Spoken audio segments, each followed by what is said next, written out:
And welcome back to the David67 Celtic News YouTube channel. Today's video is going to be about the Celtic FC Women side, the Celtic Girls. And so if you don't follow the Celtic Women side, the Celtic Girls, this video may not be for you.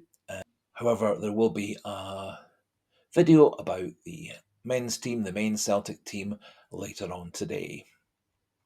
So today's video about the Celtic women's side is post-match review of the Celtic 2 Rangers 2 game from yesterday evening. The game was live on Sky Sports, and I'm going to pop in a few minutes' time the goals from the game taken from the BBC Scotland coverage with the copyright disclaimers as usual. We'll also have a wee chat regarding the stats, my own impressions of the game, and how Celtic performed. Before we do crack on with that video, please do, if you are new to the channel and you enjoy coverage of the Celtic women's side, or just enjoy coverage of the Celtic club in general, please do click that subscribe button if you're not yet subscribed. If you like the video, do please click that like button. It does help with spreading the good news regarding the Celtic women's team to more and more football fans and Celtic fans. And comment section open for your own thoughts regarding the performance last night, some of the rather controversial refereeing decisions, and any other matters relating to the Celtic women's side in this case. Celtic came back from 2-0 down against Rangers yesterday evening. Rangers got off to an excellent start. They scored a goal in the 5th minute by Howitt. Wee bit of controversy in that there was a Rangers player standing just inside the 6-yard box, clearly a long way offside, very much in Kelsey Docherty's eye line. The ball passed very close to the Rangers player standing in front of Kelsey Docherty. However, the assistant referee and the referee deemed that the Rangers player wasn't interfering with play, and so even though she was a couple of yards offside, they let the goal stand. Rangers did get the ball in the net second time, similar circumstances, ball into the box, header by one of the Rangers players. Again, a Rangers player standing well inside the 6-yard box, couple of yards offside. Again, very much in Kelsey Docherty's eye line. To be fair, probably a wee bit closer to Kelsey Docherty in this case. And this time, the assistant referee and the referee decided to disallow the goal. So Celtic stayed 1-0 down. And after about 10-15 minutes, Celtic did get more into the game. And after, for me, around about half an hour or so, Celtic were very much the team on the attack, the team on the ascendancy, and Rangers attacking options and chances diminished very steadily as the game went on.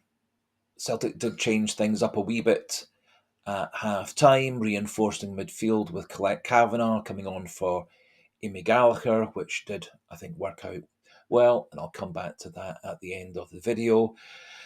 Celtic very much on top, had some more chances. Rangers defended well, and then rather controversially again, in the 64th minute, the referee gave a penalty kick.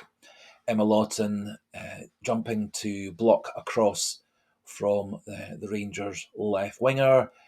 The ball struck her hand with her back to the ball. The referee, however, decided this was a penalty kick and decided that Lawton was inside the box when actually the Sky Sports replays from the correct angle showed the ball hit Lawton outside the box, and so it should have been a free kick on the edge of the box. However, no VAR for last night's game, and so the penalty stood, and Wilkinson, the new Rangers centre forward, put the penalty just outside of Kelsey Docherty's reach, and Rangers were 2-0 up. On comes Saoirse Noonan to replace Murphy Agnew, and almost straight away Celtic get a penalty kick. Emma Lawton was taken down running into the box. The Rangers captain Docherty turned and basically blocked her with her hip and side, pulling her down the box. Pretty clear penalty for me. And Saoirse Noonan very calmly put the ball past the Rangers goalie, 2-1 down for Celtic, and Celtic had lots more chances. Did look like it might be one of those frustrating evenings where the poorer side got the winning points. However, nice ball into the box from Bruna, headed back by Caitlin Hayes. Rangers failed to clear it, and Celia Barclay, nice volley into the bottom corner, and Celtic got the well-deserved equaliser. And with about 3 or 4 minutes of added time gone, Rangers goalkeeper flapped at the ball on the edge of her box. The ball did break to Saoirse Noonan, who unfortunately skied the ball over the bar. Would have actually been quite a difficult shot for her to make, as there were a couple of Rangers players inside the box near the goal, and so it may have been quite a difficult shot to get it to thread between those defenders without them blocking it. However, was very disappointing, as after Celtic got their equaliser, there really was only one team in the game winning it. So just going to pop those highlights in, and we'll come back and have a wee chat regarding the game itself, the tactics, and how I thought Celtic played, and who the star players were for Celtic.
Just going to pop in the stats for the game. I think these stats show that Celtic, in the end, were very much the better side. The side that did a lot more of the attacking, a lot more goal-scoring threat, a lot more possession. And as I said in the earlier part, after about half an hour, Rangers ebbed away and Celtic got more and more on top. And in the end, I think Celtic, at the very least, deserved a draw. And I think on the balance of play, the chances created, etc., Celtic probably deserved to win the game in the end. However, stats for the game: possession 53-47 to Celtic. Shots were 17-9 for Celtic, so Celtic had twice as many shots as Rangers. 5 on targets by Celtic, 6 on targets by Rangers. 9 off targets by Celtic, 2 off targets by Rangers. 3 shots were blocked from Celtic. 1 shot was blocked by us from the Rangers attackers. Kelsey Doherty made 4 saves for Celtic, and Essen, the Rangers goalkeeper, made 3, and corners were 5-4 for Celtic. So, despite what Joe Potter, the head coach of Rangers, said, I think those stats quite clearly show Celtic had the bulk of the possession, the bulk of the chances, pretty much equal for shots on target, pretty much equal for corners and saves by goalies, but Celtic had twice as many shots attempts at goal as Rangers and 6% more of the possession. As is usually her way, Joe Potter was the complete opposite of magnanimous in draw, all about how rubbish Celtic were, how much they deserved. Rangers deserved to win, that they were miles the better side. Celtic had a few minutes of ascendancy here and there, and Joe Potter tends to see different games from pretty much every uh, supporter, watcher, observer, pundit, including independent, neutral fans and TV pundits and journalists. Lena Sadiku happy in managing to get back from 2-0 down to draw 2-2. I think she was a little bit frustrated as Celtic did have those extra chances, but in the end, a 2-2 draw. I have to say, I was a little bit surprised that Elena Sadiku started with Shannon McGregor in a more central midfield role rather than the attacking midfield role that she's played so well. Also, was a wee bit surprised that it was Morgan Cross who started as the target player centre forward as opposed to Saoirse Noonan, and was a bit surprised to see Celtic playing Gallagher, Agnew, and Cross as a front three. I think Celtic, as was the case at half time when Colette Kavanagh came on to do the central midfield, defensive midfield, battling midfield role, pushing Shannon McGregor up to attacking midfield, leaving at that time Cross and Agnew as the two strikers. And it definitely worked much better when Cross and Noonan were playing together as the two central strikers. I was a bit surprised that Lena Sadiku was that wee bit more attacking to start with. I think the battles for Celtic would be to control the defence and control the midfield. And once Celtic did get control of the midfield and the defence, they very much got on top and created more chances. Back three, I think, had an excellent game after a slightly nervy start. Natalie Ross, Colette Kavanagh with their usual combative, aggressive selves in the second half. They both got themselves booked in a game where the referee was very happy to dish out yellow cards, pretty much equal to both teams, including a yellow card for our head coach, Alina Sadiku. My player of the match for Celtic was yet again Emma Lawton. She has been an excellent signing at the end of the transfer window. She was good in defence, unlucky to give away a penalty, which should have been at the very most a free kick on the edge of the box. She drove into the Rangers box to get that penalty kick. She drove into the box and down the wing several times, created lots of chances for Celtic's attacking players.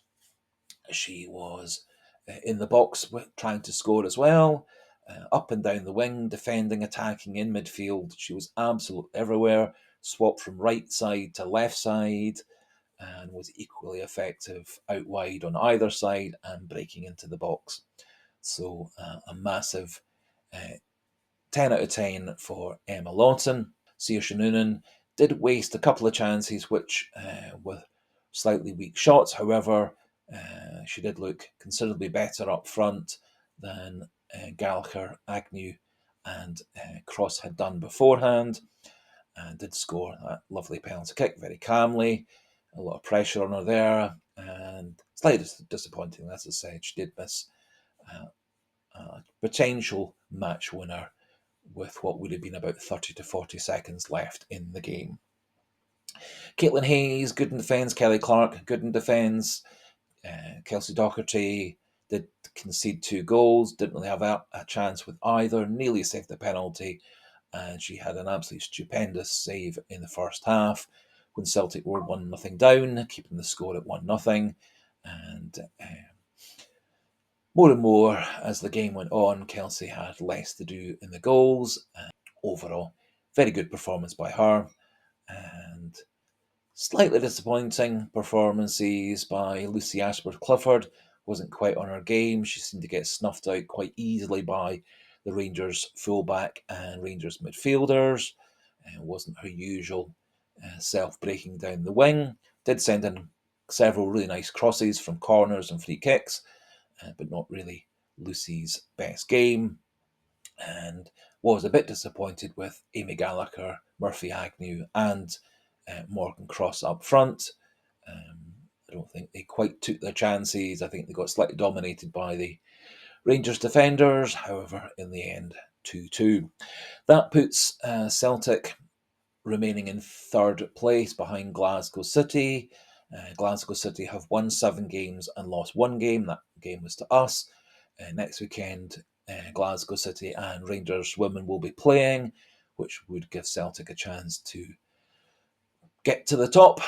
And it is to be remembered that Celtic have had most of their most difficult fixtures already, whilst Rangers have several of the tougher teams still to play in this first round of 11 games before we have the reverse fixtures leading into the split later on in early 2025. Celtic's girls' next game will be their first Champions League game against FC Twente of Holland. That game will be at home, 8 o'clock kickoff. That game's going to be at New Douglas Park, and the game also will be available on the DAZN network, which is a subscription channel which has links to TNT Sport, and all the Women's Champions League games will be live on DAZN if you do have access to that channel. And I would suspect there'll be some form of highlights package on TNT and potentially on BBC, although I've yet to see confirmation that BBC Sport or BBC Alba, BBC Scotland are going to do any highlights for the Girls' Champions League games, but I would not be too surprised if that's under negotiation. So that finishes off today's video about the Celtic women's side, the Celtic Girls. Before I finish, just a wee polite request, reminder, encouragement. If you are new to the channel and you like coverage of the Celtic women's side or the Celtic club in general, please do click that subscriber button if you're not yet subscribed. If you've liked the video, please do click that like button. Help share this video with more Celtic fans, football fans, and Celtic Girls fans. And do pop your comments into the comment section regarding the video, the game, and those potentially controversial refereeing decisions that gave Rangers a penalty and a goal when I think if VAR had been in place, the first goal would have been disallowed and the penalty kick would have been reversed into a free kick on the edge of the box. However, at this time, there isn't the money in the women's game in Scotland for VAR, and so it's not available and will not be available, I think, at any time this season in Scottish women's football, which is a wee bit sad. So, until the next video, a goodbye and hail, hail.